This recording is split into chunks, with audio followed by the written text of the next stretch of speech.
શ્રી ગણેશાય નમઃ।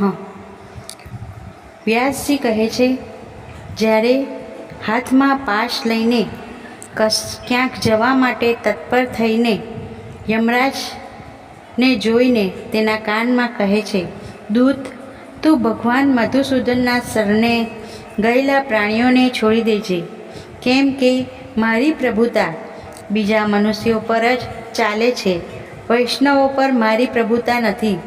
દેવો દ્વારા પૂજિત બ્રહ્માજીએ મને યમ કહીને લોકોના પુણ્ય પાપનો વિચાર કરવા માટે નિયુક્ત કર્યો છે।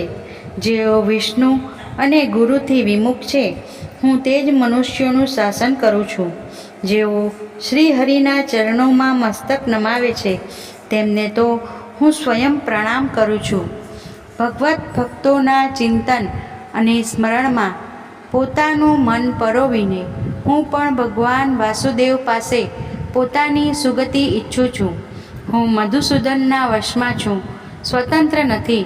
ભગવાન વિષ્ણુ મારું પણ નિયંત્રણ કરવા સમર્થ છે। જે ભગવાન વિષ્ણુથી વિમુખ છે, તેને કદી મુક્તિ મળી શકતી નથી। વિષ અમૃત થઈ જાય એવું કદી સંભવ નથી। લોઢું સેંકડો વર્ષો સુધી અગ્નિમાં તપાવવામાં આવે તો પણ તે કદી સોનું બની શકે નહીં। ચંદ્રમાની કલંકિત કાંતિ કદી નિષ્કલંક થઈ શકતી નથી। તે કદી સૂર્ય જેવો પ્રકાશિત થઈ શકતો નથી। પરંતુ અનન્ય ચિત્તે ભગવાન વિષ્ણુના ચિત્તમાં જે પરોવાયો છે, તે મનુષ્ય પોતાના શરીરથી અત્યંત મલિન હોવા છતાં પણ બહુ શોભા પામે છે। મહાન લોકતત્વનો સારી રીતે વિચાર કરવાથી પણ એ જ નિશ્ચય થાય છે કે ભગવાનની ઉપાસના વિના સિદ્ધિ પ્રાપ્ત થઈ શકતી નથી।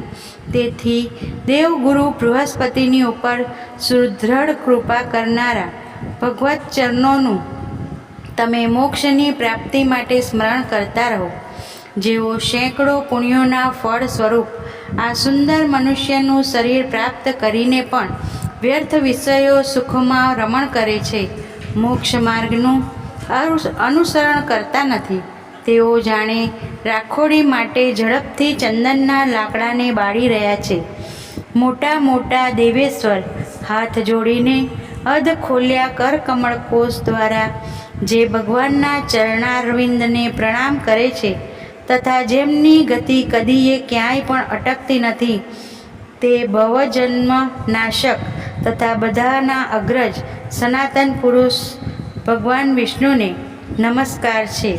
શ્રી વ્યાસજી કહે છે, આ પવિત્ર યમાષ્ટકને જે વાંચે છે કે સાંભળે છે, તે બધા પાપોથી મુક્ત થઈને વિષ્ણુલોકમાં ચાલ્યો જાય છે। ભગવાન વિષ્ણુની ભક્તિને વધારનારા યમરાજના આ ઉત્તમ વચન અત્યારે મેં તમને કહ્યા છે।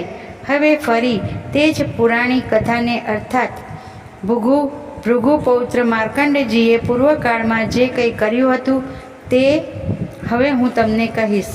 ઇતિ શ્રી નરસિંહ પુરાણે યમાષ્ટક નામ નવમો અધ્યાય પ્રમાણે નરસિંહ પુરાણ યમાષ્ટક નામે અધ્યાય સંપૂર્ણ। વિડીયો પસંદ આવ્યો હોય તો જોતા રહો અમારી ચેનલ શ્રી કૃષ્ણ શ્યામ, અને લાઈક કરો, શેર કરો, સબસ્ક્રાઈબ કરો।